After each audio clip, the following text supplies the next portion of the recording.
Well, good evening. I can't tell you what a pleasure and honor it is to be here tonight and to give a presentation to my much beloved Plymouth Historical Society. Thank you for that kind introduction, Dick. I want to give a tip of the hat to one or two people in the audience, including John Richards, who was instrumental in suggesting this program. And I look up to John as a very talented scholar on many topics, and it was an honor to have him suggest this. I also want to mention in the audience tonight that Tink Taylor is here. Tink Taylor is the curator of one of the most valuable historic Native American artifacts that can be found in perhaps in New Hampshire, if not the northeastern United States. There was a dugout canoe that was found at the bottom of Squam Lake many, many, many years ago. Tink, at the end of the meeting, if you want to talk to him, can tell you all about it. That was fortunately not lost to obscurity. It went to a museum, what is that one up in Vermont? Shelburne Museum. And it ultimately made its way locally, and it's now at the Holderness Historic Society. At the conclusion of the meeting, you can talk to Tink about that and see firsthand a Native American artifact that is a treasure indeed. Tonight's topic is King Philip's War. You'll notice I say 1675 to 1676. In reality, it went beyond that, easily into 1677 and 1678 before it finally came to a very tiresome close. There are scholars who say that the conflict between white settlers in the Northeast and Native Americans never ended. That King Philip's War was simply an identifiable episode that went on from the 1600s to easily to the American Revolution. So we're not going to necessarily box our attention to 1675 to 1676, knowing that conflict went on for a long time. However, the King Philip's War, which was principally in what is now the state of Massachusetts, though it did find its origins at the beginning at Mount Hope in Rhode Island, and had some influence into Connecticut, but not much. Also, at the conclusion of the war by 1676, migrated up to the coastline of Maine, which was then a province of Massachusetts, by the way, and fortunately, at least for our sake, it had relatively little impact into New Hampshire or Vermont. It did have some impact over into the state of New York that I'll touch on a little later, but fully 90% of the activity was Massachusetts and Rhode Island. Recognized as the most costly war in American history, and of course this is pre-colonial, pre-American history, but we'll box it into American history. Most of us who are historically minded would think that the greatest casualty loss in warfare involving Americans was the Civil War. The numbers are very simple.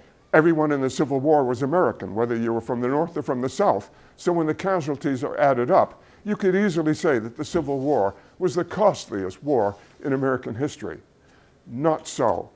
And I can't thank you enough, Dick, for your reference to saying that I don't remember the story of King Philip's War in school because, in fact, it was glossed over and rarely mentioned. In fact, King Philip's War was by far the most costly war in American history on a per capita basis. For the amount of people involved, be they English or Native Americans, the losses were astronomically higher even than the Civil War.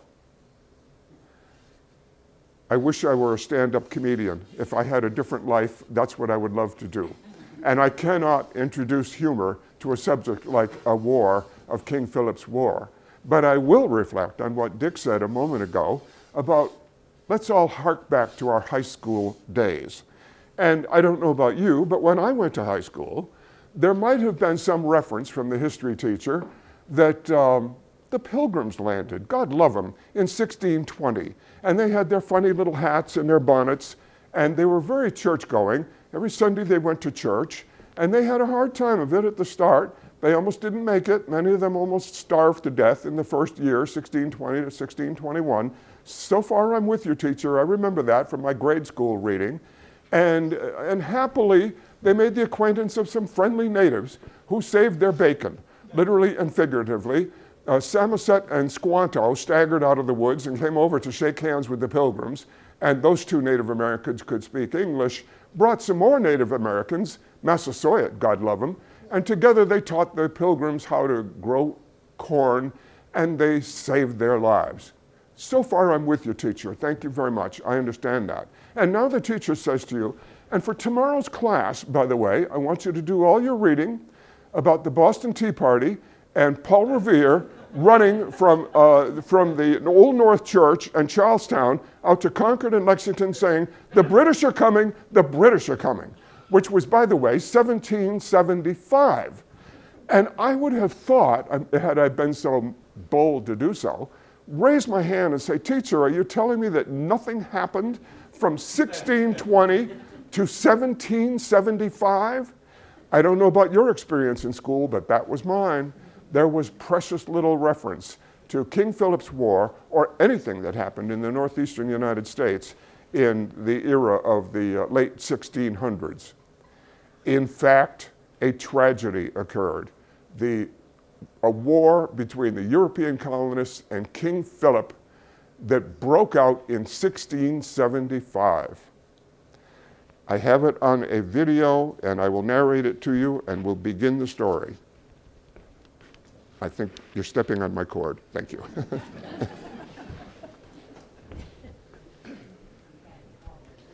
You might ask, when did King Philip's War start?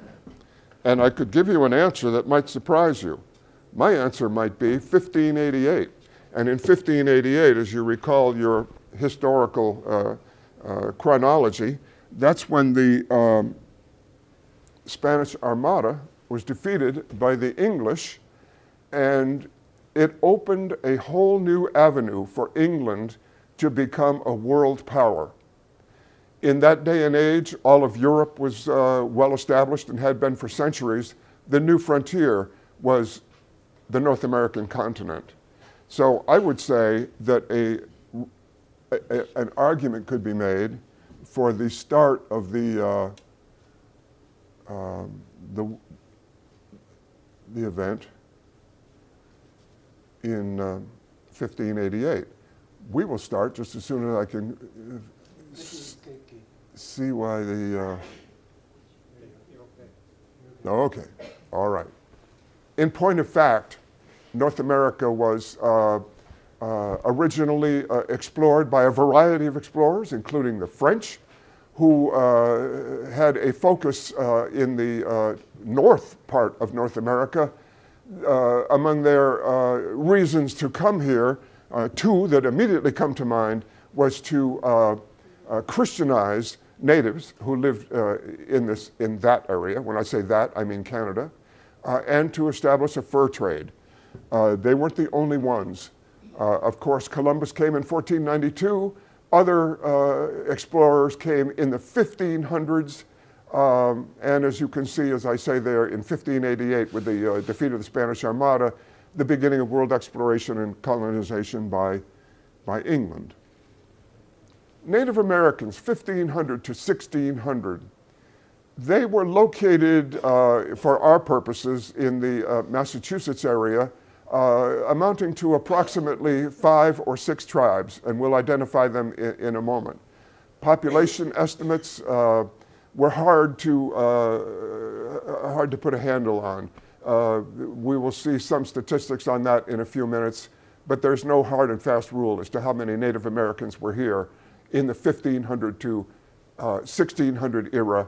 But one thing we can say, in 1616, that all changed, and we will explore that in a moment.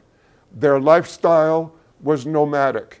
Native Americans lived by the seashore in the summertime for a variety of reasons.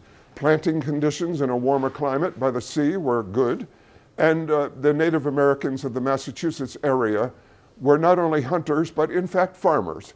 They grew crops, principally corn, squash, beans. They lived off the land with other edibles, including, of all things, acorns, by the way.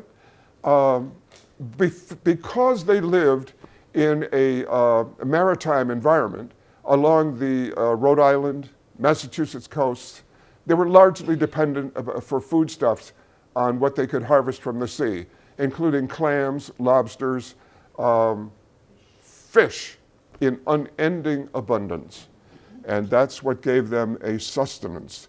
In the wintertime, and we do want to make some connection to this story to New Hampshire, they moved inland. In the wintertime, they typically would move considerable distances inland.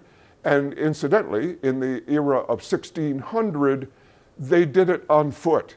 They did not have horses up to about 1600. Their travel was literally by foot, and they came all over the interior areas of Massachusetts and up into New Hampshire as well. We'll get to that in just a moment. European contact by 1600, some historians estimate that as many as 600 sailing vessels annually visited the waters around Rhode Island, present-day Rhode Island. Fishing, trading, exploration, beaver fur trading, and for some, ultimately, there was some interest in conversion of Native Americans to Christianity. Here are the tribal regions and territories. Central to our discussion, if you can see this arrow, is the Mount Hope Peninsula, which is on the border of Rhode Island and Massachusetts.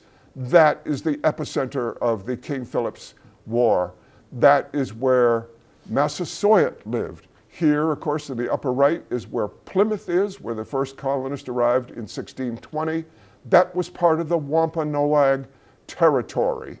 It included all the way to the Rhode Island border. So Massasoit was soon aware of the presence of the Pilgrims in Plymouth. Later, the Mount Hope Peninsula would become the epicenter of what will become the King Philip's War. Other Native American tribes in the area included Narragansetts, who largely populated present-day Rhode Island.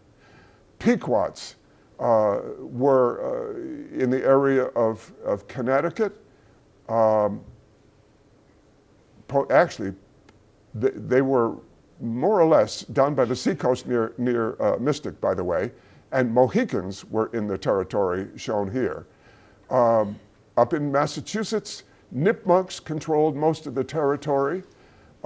Another tribe, Massachusetts, were nearer to the Boston area.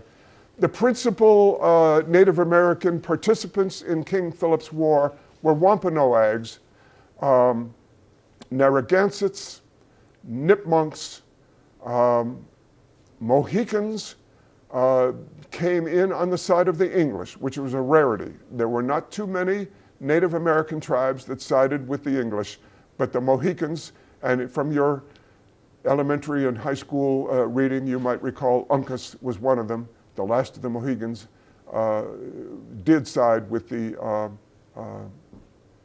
Europeans.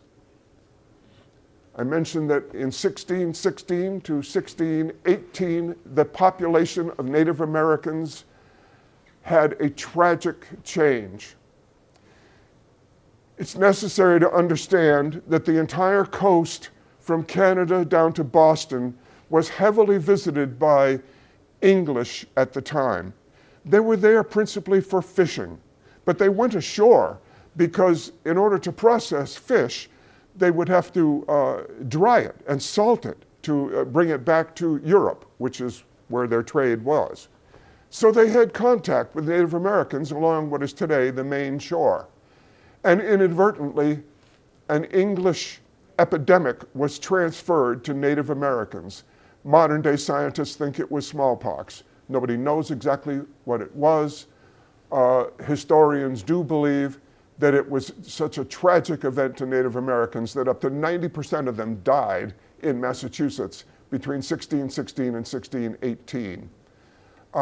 Squanto, who was a Native American in Massachusetts, led a fascinating life. He was taken by Europeans as a prisoner, as a slave, and brought to Spain, made his way from Spain to England, learned English, and somehow made his way back to the continent of North America, and was bilingual and skilled in English, and will be a major player in our story.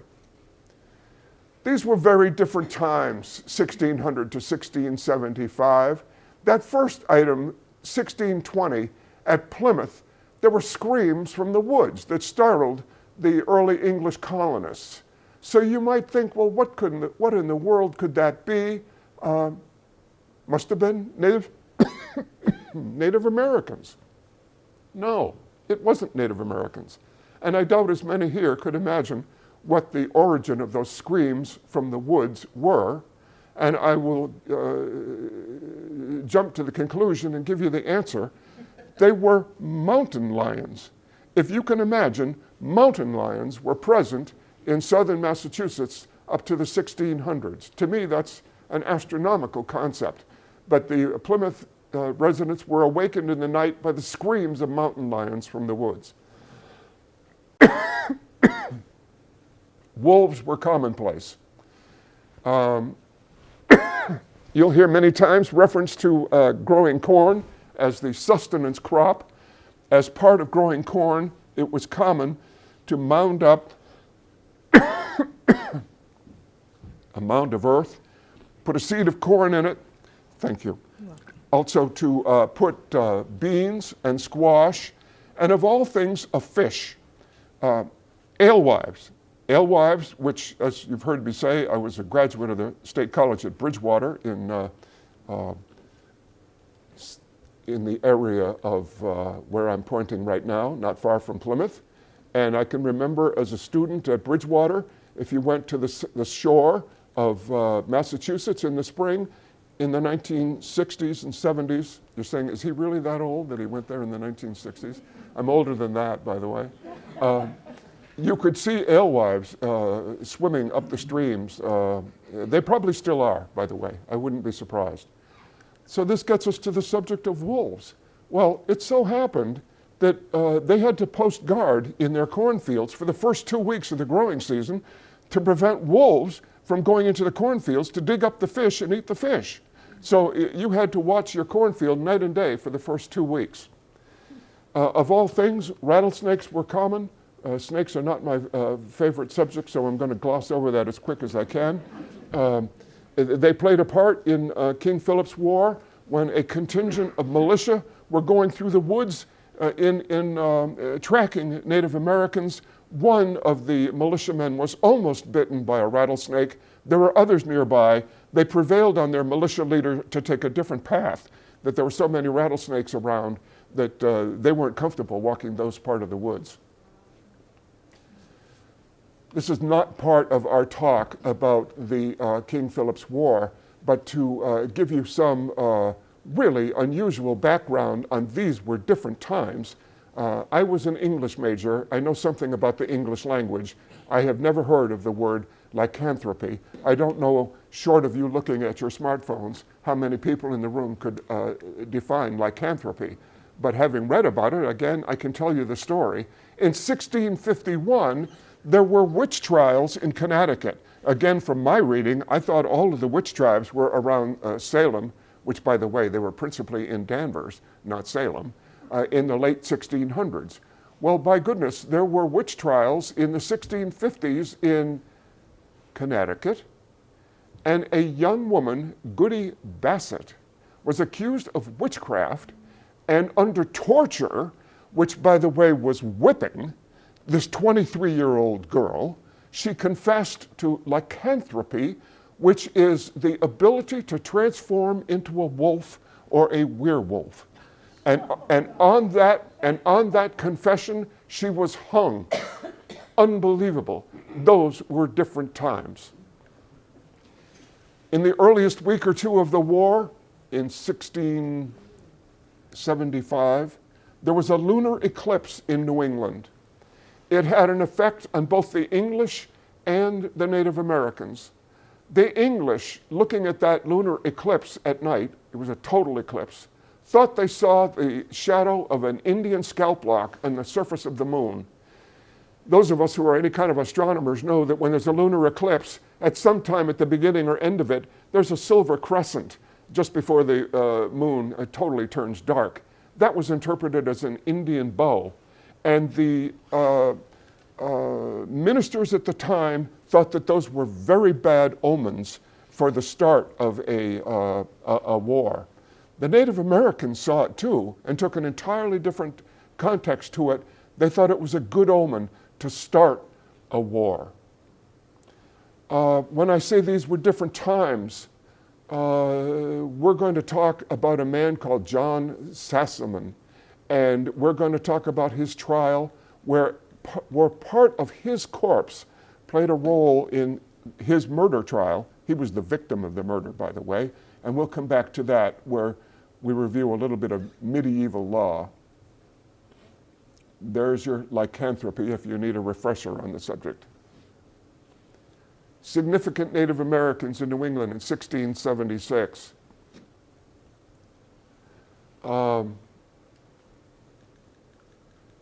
Samoset was from Maine. He did have contact with Europeans and had some fluency in English. Squanto, we've already described as having spent some time in Europe, including England, returned to the New England area, Massachusetts, and was the principal translator between Massasoit, who was the chief of, or grand sachem, I should say, of the Wampanoags. Massasoit was not his name, that was his title. Massasoit is translated as grand sachem.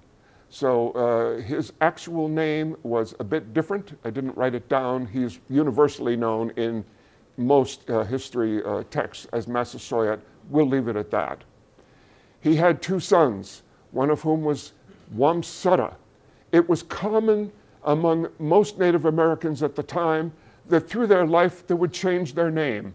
Both Wamsutta and his younger brother Metacomet, or Metacom, went to the English prior to 1676 and asked the English to bestow on them new names, and Wamsutta became known as Alexander, and his younger brother became known as Philip.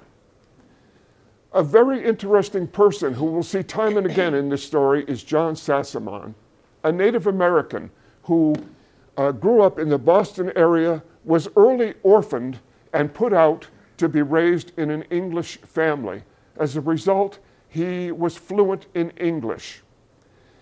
He was also very learned, and John Sassamon was among the first graduates of the Indian College at Harvard University. Quite an accomplishment. You will hear through this story again and again an English minister named John Eliot who preached to the Native Americans. John Sassamon worked closely with John Eliot in Christianizing Native Americans, but John Sassamon went beyond that by far and became a close advisor to Massasoit, a close and trusted advisor to Massasoit because John Sassamon was bilingual. Massasoit was not. Massasoit could not read, write, or speak English. John Sassamon was murdered early in our story, and three of his murderers, Tobias, Madashunamo, and Wampapaquan, were themselves trusted advisors to Massasoit and were put on trial in a separate little chapter that we will see in a few minutes, and were executed for the murder of John Sassamon. Another major player, Canonchet, may or may not have had an N in his name, C-A-N-O-N, or Canochet or Canonchet, was a Narragansett sachem. The Narragansetts, again, were in the Rhode Island area. At the early part of the war, they were not major players to fight in the battles. Tragedy came to them, and they joined the battle, as we will see. Uncas, of course, maybe a name that some of us are familiar with from the Last of the Mohegans from the Connecticut area. The Pilgrims arrived in 1620, not far from where Massasoit had his headquarters. Massasoit did not run over to Plymouth to say, "Hi, how are you? Welcome to the New World." He, in fact, spent a few months deliberating what to do about these white settlers that had landed in his backyard. In March of 1621, Samoset, who had limited English-speaking ability, went to meet the Pilgrims, had a brief conversation with them, and said that he knew another Native American more fluent who he would bring back in a few days. That was Squanto, who met the Pilgrims on March 22 of 1621. Squanto was very fluent in English, was able to communicate easily with them, and became from then on the go-between between the Pilgrims and Massasoit and the Wampanoags. I'll let you read that.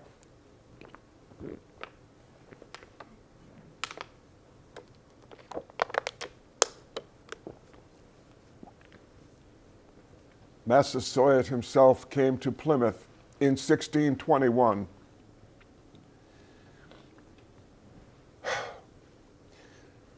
Our talk tonight is limited by time to about 45 minutes, and my efforts in this introduction to King Philip's War is to give you a brief overview of the big picture. I can't give you the finest details of every battle and every conflict and every victory and every loss. I can only quote to you the high points. This is a high point. When Massasoit met with the Pilgrims in Plymouth in 1621, part of the story involves alcohol. Before the Pilgrims began to speak, or attempt to speak, with Massasoit, they offered him, quote in the history books, a strong beverage.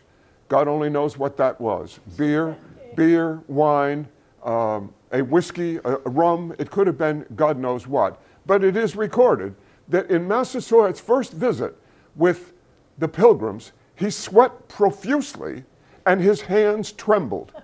Now, was that a reaction to alcohol, which might have been his first reaction to alcohol, or something far more pronounced? And what was far more pronounced was the influence of Squanto and what Squanto had told Massasoit. Squanto told Massasoit that the white settlers, in fact, controlled the epidemic of 1616 to 1618, and that the white settlers had epidemics stored in barrels that they kept underground, and that they could release them at any time to further wipe out Native Americans. Well, Squanto was fibbing, but by the same token, the white settlers did keep something underground. It was barrels of gunpowder. That's how they stored gunpowder. But in that first meeting with Massasoit and the Pilgrims, you can see the duress that he was under. They reached between them one of the first agreements between white settlers and Native Americans, about a 7-part agreement, which I will summarize as follows. The whites agreed that they would not go to war against the Native Americans. The Native Americans agreed they would not go to war against the English settlers. They further agreed that when they would parley with one another, that the natives would leave their weapons behind. The English agreed that they would leave their weapons behind. They wouldn't bring them to any parley or conference. Massasoit was obligated to take the terms of this treaty to other Native American tribes and tell them that he was befriending the white settlers and urging other Native Americans to do likewise. In return for this agreement, the white settlers impressed Massasoit that he would be a friend to the settlers. Moreover, he would be a friend to the English king at the time. That was the summary of the agreement that was reached between them. There is, of course, no physical description of Massasoit.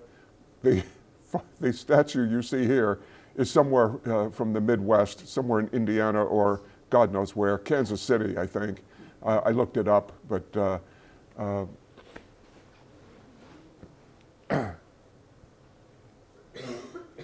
can do a bit of reading there again. And we can, as you read it, I'll jump to the bottom where it says, according to English sources, Massasoit prevented the failure of the Plymouth colony and almost certain starvation that the Plymouth faced during the earliest years of the colony's establishment. A very brief review of that first year of the Pilgrims on site, approximately 100 of them landed, and by the spring of 1621, only approximately 50 were alive. The Pilgrims silently and quietly buried those who died of illness, starvation, and disease during that first winter. They didn't want the Native Americans to know how decimated their population was. And those graves were largely lost to history. They didn't mark them. In later history, there's some evidence that those dead Pilgrims' final resting places were found. But by the summer of 1621, thanks to the assistance of the Wampanoags, the English learned how to grow corn and began to survive. By the way, between that statement and the next slide was the famous fall of 1621, when it was a custom of both Native Americans to celebrate a feast at the end of a summer harvest, and a custom of the white settlers to join together in what was considered the first Thanksgiving. Friction between whites and Native Americans did not begin in the 1670s. There was the Pequot War, which was, by the way, to refresh your memory as to where that was, down in this region of Connecticut, was a unified effort on behalf of the Pilgrims, the Massachusetts Bay, and whatever settlers may have been in Connecticut at the time, more of them later, to attack a Native American stockaded colony,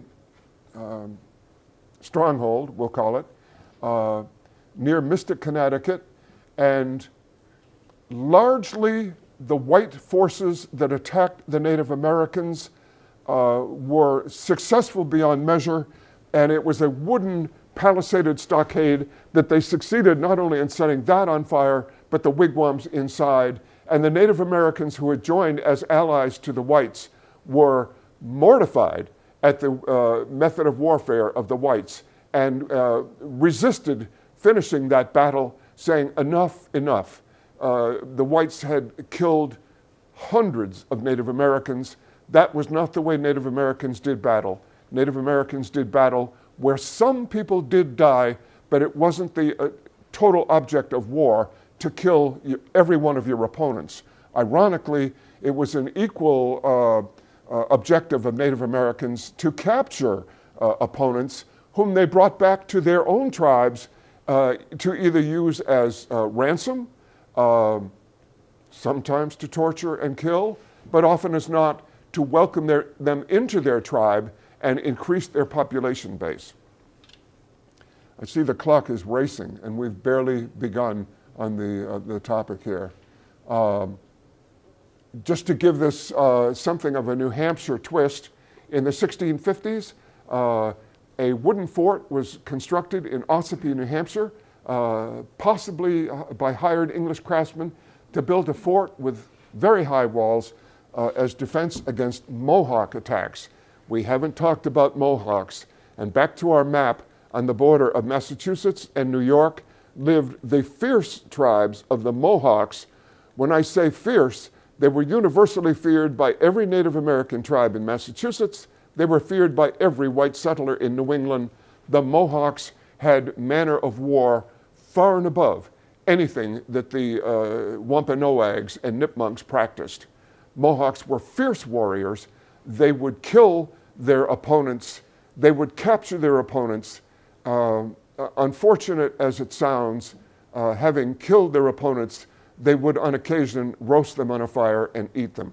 And as a result of this, every resident of the New England area fiercely feared Mohawks. Leading up to King Philip's War, Massasoit himself died in about 1660. His oldest son, Alexander, became the chief sachem, and he was suspected of, by the Plymouth people, of violating an agreement with Massasoit. The agreement was that he would not sell land to anyone other than the Plymouth colony. He was suspected of having sold land in Rhode Island, which the Plymouth colonists feared because this had become a grand land grab by the Plymouth people.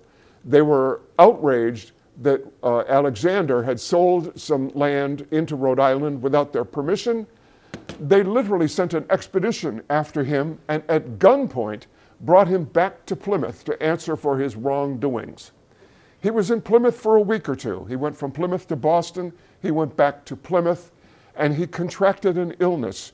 We don't know what that is. Modern doctors today suggest that it might have been appendicitis. The natives that he was with in Plymouth begged the Plymouth colonists to allow them to take him back to his home territory, which, by the way, was, again, back down to the Mount Hope region. They carried him on a litter from Plymouth halfway to the Mount Hope area, and God forbid he died en route. July of 1662, power now passes to his younger brother, Philip, who had the nickname King Philip, but was a bit by derision. He was a bit pompous, very intelligent. They all were, by the way. Massasoit was, Alexander was, Philip was. Conflicts continued, and in April of 1671, Philip was summoned to Taunton, Massachusetts, to answer for his wrongdoing, which was, again, selling land, but more ominous to the Pilgrims and white settlers. He was suspected of uniting Native Americans against white settlement. They summoned him to Taunton, Massachusetts, which he came with approximately 70 of his warriors, and under duress, he signed what was called the Taunton Agreement, where he apologized for his wrongdoing of preparing for war, and the English, as a sign of good faith on his part, demanded that he relinquish 70 of his weapons. That reminds me that I have brought something of a visual aid. On that table up at the front is a book which you're welcome to peruse after the lecture, and it is a complete book on firearms and will include a description of the firearms used by the Pilgrims and by the Native Americans, and later by the Pilgrims as the war progressed. There's an index on the front of that book that will show you exactly the kind of weapons that were used. Mostly flintlocks, by the way. Philip was required to surrender 70 of his weapons. One of his warriors was so outraged that he called him a white-livered cur and declared he would never follow Philip again. Philip, of course, lost faith in that and had a lot of catching up to do. The causes of the war up to 1675 included the trial of Sesamon, the outbreak of war near Philip's home territory, and what could have been a quick end to the war averted when English reacted to the earliest Native American violence around Mount Hope, which at the time could have been surrounded and quickly extinguished when Philip had as few as 40 warriors at his command, and he pulled a maneuver to escape what could have been a trap, and it widened into a wider war. Prior to the war setting out in June 23 of 1675, for all of the conflict between Native Americans and English, the natives under Philip at Mount Hope could no longer be controlled by Philip. The young warriors, who by the way had danced war dances, some of them say for weeks prior to this outbreak, and could no longer be controlled. And they went into the English area of Swansea, Massachusetts to loot and burn homes, but not necessarily to kill whites. There were two whites there, William and his son John Salisbury, who saw the Indians looting their home, and William said to John, "Shoot at them." And of course, these were single fire weapons. There was only one shot with a flintlock at the time. John did, in fact, strike a Native American who fell to the ground, but who recovered and ran off to join his compatriots. The next day, the Native Americans returned to ask William and John why they shot at one of their brothers. And when asked what happened to the Native American, they said he died. And John said it was of no matter.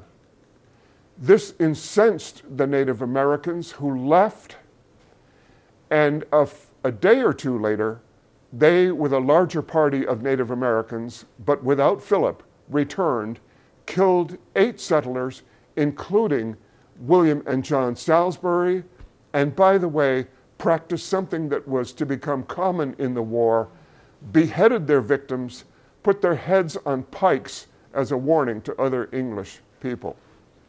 The war has fully broken out. At Mount Hope, at the very earliest days of the war, this is a peninsula. It could have been blocked off and Philip confined to his Mount Hope area. But of all things, Philip, no fool at warfare, made an escape by night to other Indian territories that were held on the mainland, and was harbored by Native Americans there with only some 40 of his warriors, and later made a pathway north to the Fall River, Taunton, Swansea area, and up into central Massachusetts, where his allies, the Nipmunks, resided, and the war broke out into central Massachusetts and was uncontrolled from then on. The weapons used on both sides, Native Americans used bows and arrows, flintlocks, tomahawks, and war clubs. The colonists early in the war used a very, very early form of a firearm called a matchlock. A matchlock was a very curious item. It resembled a musket, but was almost like a hand cannon. It was a very heavy weapon, so heavy that it had to have an iron rod and a pole at the muzzle of the gun that you would rest it on. It was called a matchlock because instead of striking flint and steel, it uses about a 6-inch length of burning cord. When I say burning, it's really only smoldering, and it's held in place by a hammer and cock, and a charge of gunpowder is put at the touch hole of the barrel. When you're ready to fire, you would aim it, pull the trigger, the hammer would swing the burning ember of cotton cord against the priming powder, and it would discharge. That was a useful weapon in England, where the common form of war was to line up with all of your soldiers on one side, all the other soldiers on the other side, and just whack away at each other. It was totally useless in the guerrilla warfare of New England, but in the earliest days of the war, the English still used matchlocks. Later, they used more and more flintlocks, which were faster to fire, easier to aim. On rare occasion, it was reported that English may have used cannon, and they did in fact use swords. We're going to quickly progress into one of the earlier confrontations in Hadley, Massachusetts, which is on the Connecticut River in central Massachusetts. It was a strange, almost folklore part of the telling of King Philip's War. Native Americans surrounded the town. The English were in church at the time. They were ill prepared to fight a battle. They were disorganized, didn't know how to fight a battle, and to their amazement, a person appeared in very, very early English costume who rallied them and encouraged them on how to fight the Native Americans. His name was William Goff. Again, time racing by with our 8 o'clock deadline fails to even begin to let us scratch the surface of the story of King Philip's War, but this was an interesting story. William Goff had spent time in England years before and had voted with the Parliament to kill an English king. It turns out that that king was executed and his heirs later came to power, and of course, they were on the hunt for William Goff and his associates. He fled to North America.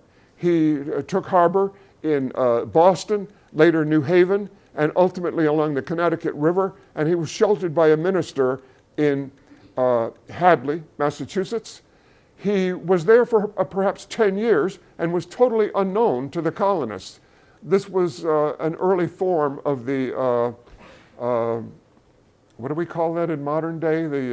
When you take a witness protection plan, there it is, an early case of the witness protection plan. He was harbored. He was rumored to come out of hiding to rally the English to fight the Native Americans. They survived rather than win the battle. Nobody ever really won a battle in these skirmishes, rarely. And then he disappeared. And he was part of the legend for years and years to come.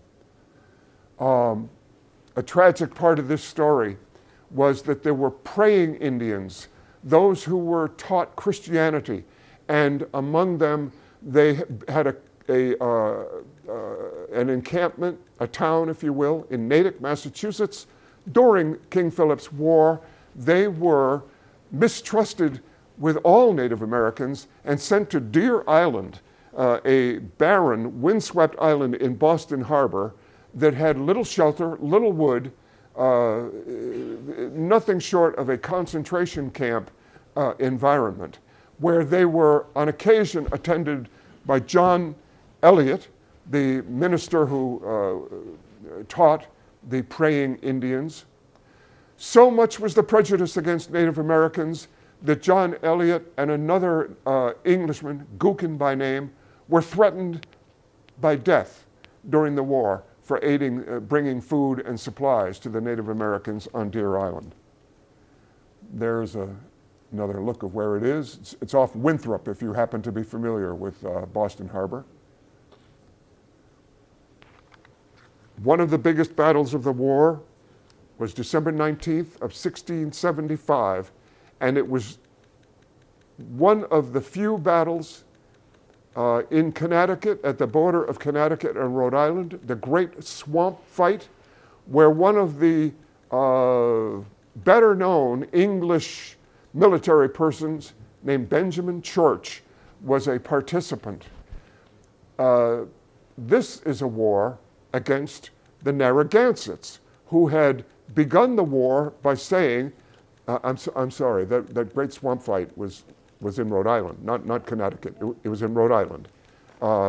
And Benjamin Church and a large party of English, numbering as many as 1,000, from the 3 united colonies who had by this time united to fight into the war, they being the Plymouth colony, the Massachusetts colony, and the Connecticut colony.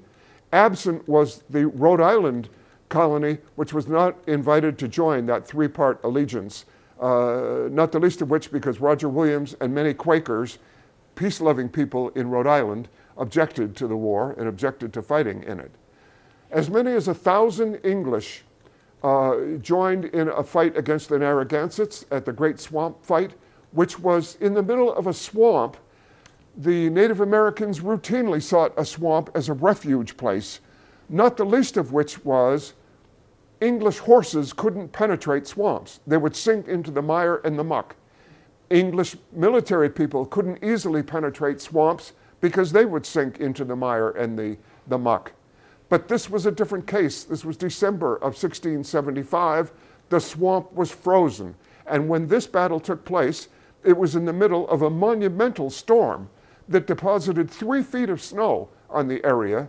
And as these 1,000 English approached the swamp, they did so at the peril of their life. They barely got to the palisaded Native American camp, but what they captured a Native American, and on threat of hanging him, he became the guide that led them into the swamp and told them where the Native American palisaded encampment was. To say the least, a heated battle broke out that included a great log that involved one of the 2 entrances into the Palisades.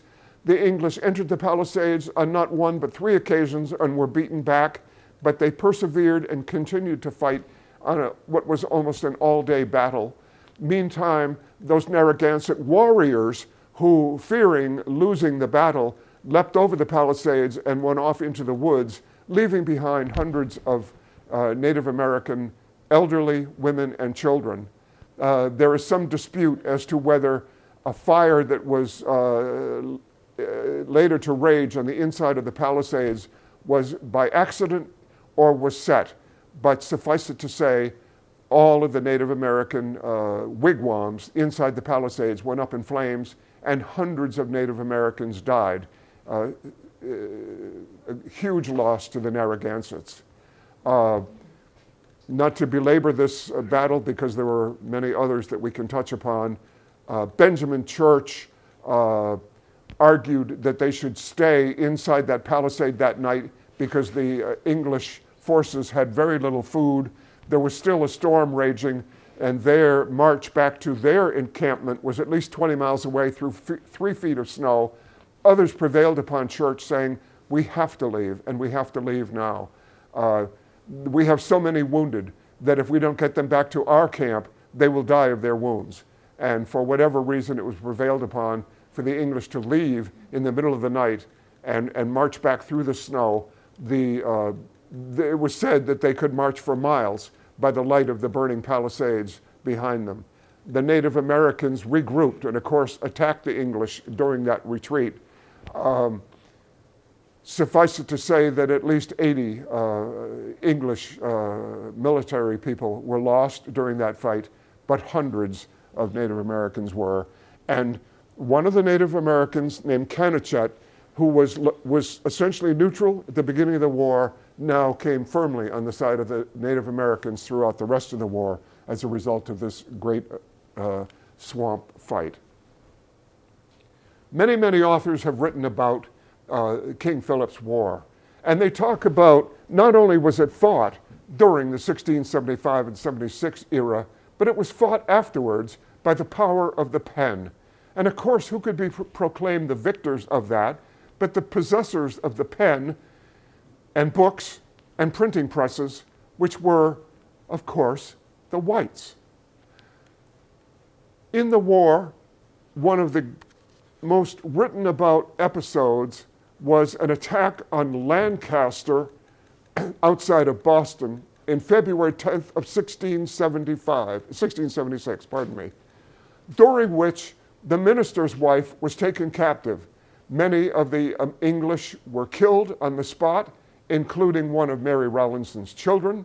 She's holding in her arms one of her children who was wounded. The Native Americans said, "You come with us." She said, "No, if I do, you'll kill me." They said, "No, we will not. You come with us. We will take you alive if you cooperate." And they took Mary Rowlandson and other captives about 30 or 40 miles to their encampment at Mount Wachusett in the center of Massachusetts. And so began Mary Rowlandson's 3-month captivity with the Native Americans. She later wrote a book upon it, about the captivity among the natives, that became one of the first bestsellers in America, and was the predecessor of many captivity narratives to go on for years and years afterwards. Mary Rowlandson was in fact a captive for some 3 months. Her treatment ranged from being captive to being a reluctant, accepted into their community, to finally being recognized for what they wanted her to be, and that was money and ransom. And it was agreed after some 3 months that she could be ransomed to her husband, who was not present at the Lancaster battle. He was in Boston at the time, and he could be reached through intermediaries, and for the sum of some 24 pounds, I don't know how that translates to current modern currency, she was ransomed and returned to the English. Unfortunately, the child she is carrying in her arms in the immediate aftermath died within 7 days. Neither Mary Rowlandson nor her child had any medical attention. Her child was wounded during the battle, and neither of them were fed for something like a week to 10 days. That child died. Mary Rowlandson had another family member, at least one, possibly two, a son or daughter, who were also captives with the Native Americans, whom she rarely saw in that 3 months. I'd have to refresh myself as to whether they were later ransomed. Let's hope for the best that they were. I believe they were. This encampment at Mount Wachusett in January and February of 1676 was something of the beginning of the end of the tribal unity.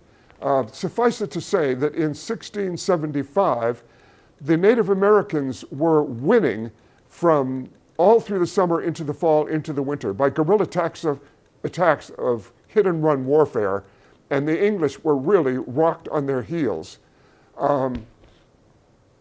By January and February of 1676, there was debate among the Native Americans as to whether to ransom Mary Rowlandson or hold her as a captive. And that word got back to the English that there was disunity among the Native Americans. And that disunity continued from February to what we're going to call the end of the war, which is August and September. There were many reasons why the Native American unity unraveled, not the least of which was famine. They were cut off from their food supplies, which were stored back in the seacoast towns. The Native Americans raised corn, they dried corn, and they stored it in underground caches. And they didn't have a lot of that corn with them in central Massachusetts during the winter. And both the Native Americans and Mary Rowlandson, who repeatedly referred to it in her 3 months of captivity, were on starvation diets that included boiling and eating horses' hoofs. They had very little to eat during that time. The Battle of Turner's Falls was one of the, no pun intended, turning points of the war. It was on the Connecticut River.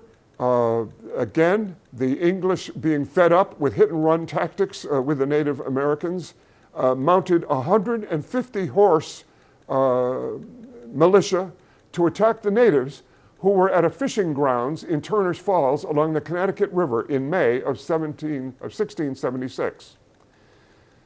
I wish I had time to review with you the tactics of that battle. It was actually fascinating. I'm surprised how many horsemen they were able to mount. It was 150. They had more in other battles. They came from the Deerfield area. They came north, forded the Deerfield River.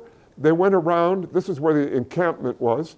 They went around and forded two streams, one here and another one up in this area, and left their 150 horses by the letter D, where it says Greenfield, climbed a mountain overnight, and the next morning came down that mountain and attacked a large Native American settlement, which had approximately 100 warriors, but many, many more elderly, young, and children at the fishing camp who were totally taken by surprise.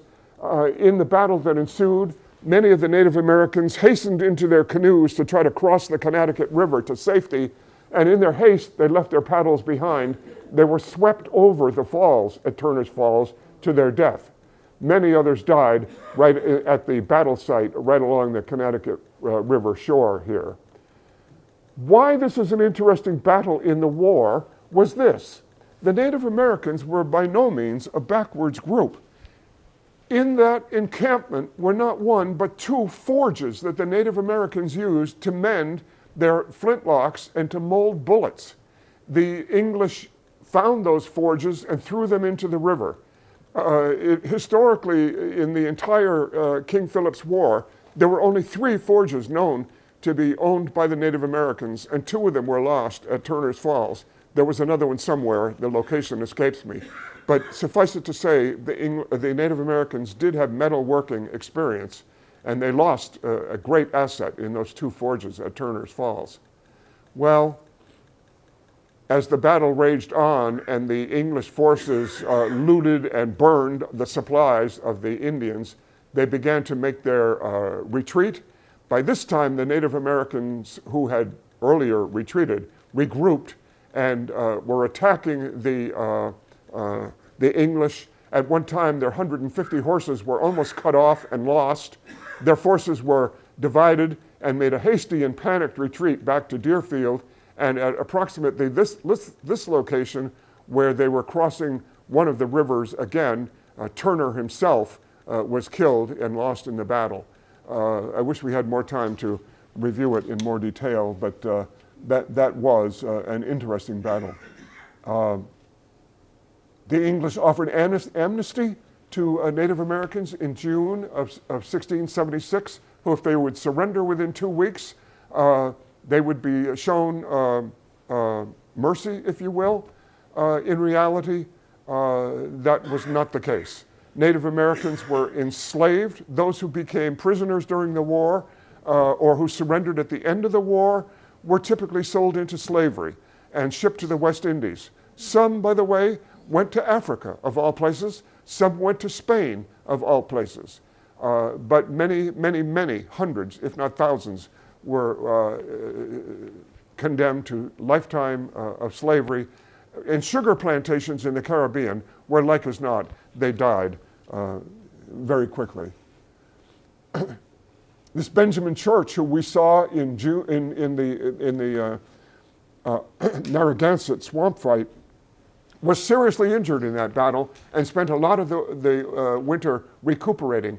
But he re-entered the war in June of 1676 and went to the English, his associates, and said, "I will assist in the mopping up and the finish of the war in southeastern Massachusetts if you will do this. You give me an army of English soldiers, but I demand that you give me Native Americans as part of my troops. And with that, I can finish the war and end it." And they went along with his plan, which earlier in the war they dismissed, but now they were ready to enlist friendly natives, which was the key to finally winning the war. And July and August, it was a rapid unraveling of the Native Americans. Their strongest and most powerful and knowledgeable leaders, one after another, were killed in skirmishes or battles or surrendered. It was a rapid unraveling. Until we come to what could be called the conclusion of the war, Weetamoo was one of the squaw sachems of the Native Americans, who was in the Rhode Island, Massachusetts area. In her attempt to escape, attempted to swim the Taunton River and was either shot or drowned. Her body was found, and that demoralized her entire tribe. Her husband was either captured, or I believe captured, and sent to Newport, Rhode Island, and executed in what was now the culmination of the war on August 14th. Philip had returned from central Massachusetts down again to his homeland of Mount Hope. In the days before his death, one of his Native Americans came to him and said, "We need to surrender."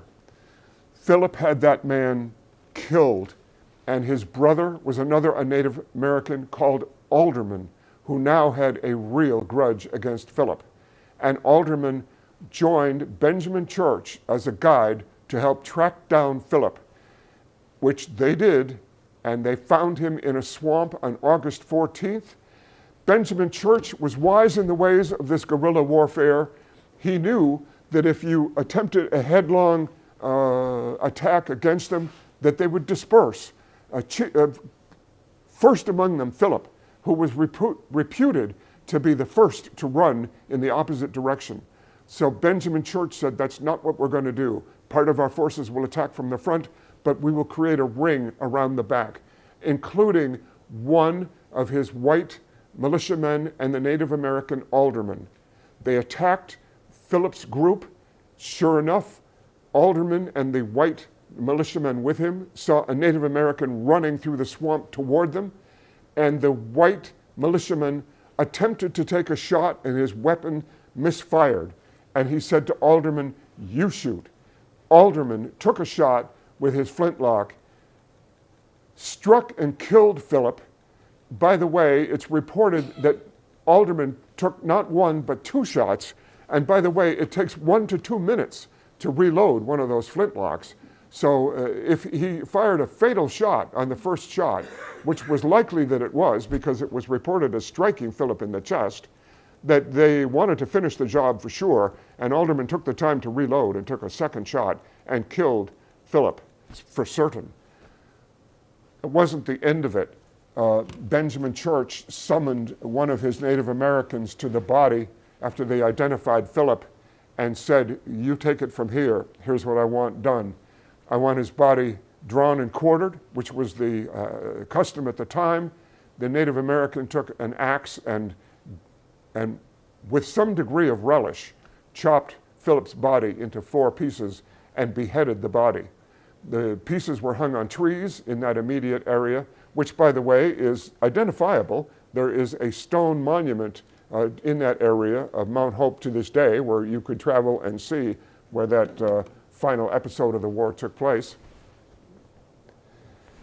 The head of Philip, as gruesome and unbelievable as it sounds, was taken to Plymouth, put on a stake or a pike, where it remained for 20 years as a warning to Native Americans and something of a tourist attraction.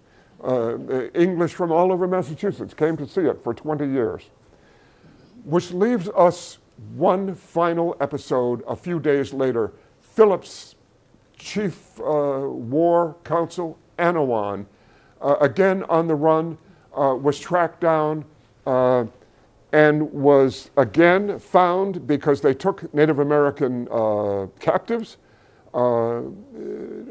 Benjamin Church personally had a hand in finding Anawan at the foot of a stone cliff in another swamp. Anawan, who was 85 years old and had about 50 or 60 warriors with him, was suddenly and by real deception caught unawares by Benjamin Church, who rapidly moved into his camp, secured all the weapons that were secured for the night, all stacked in one bundle. And Benjamin Church, who immediately had Anawan's son, and by the way, young son, which Anawan was 85 at the time. I can't imagine how old he was when he had his last son.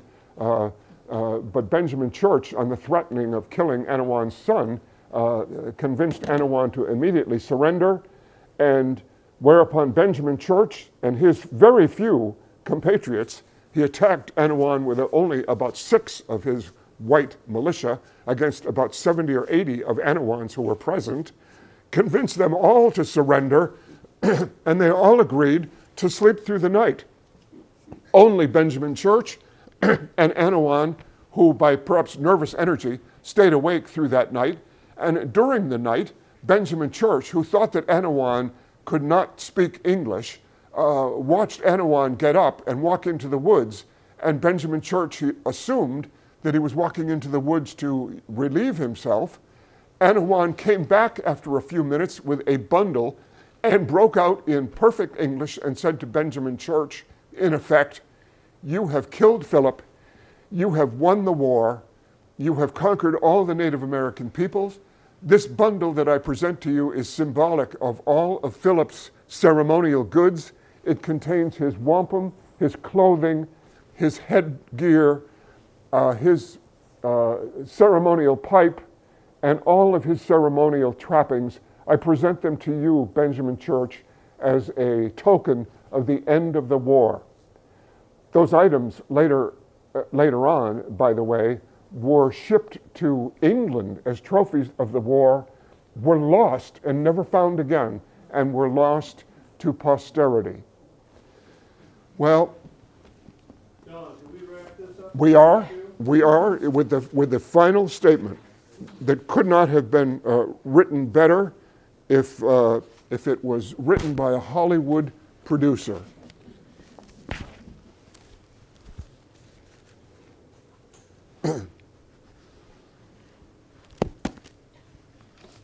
Benjamin Church was an outstanding leader throughout the whole war, and at the very end of the war, Captain Church, accompanied with several gentlemen and others, went out and took diverse parties of Indians. And one of which parties, there was a certain old man who Captain Church seemed to take particular notice of, and asking him where he belonged, who told him to Swansea. The captain asked his name, who replied his name was Conscience. Conscience, said the captain, smiling, then the war is over, for that is what they were searching for, it being much wanted.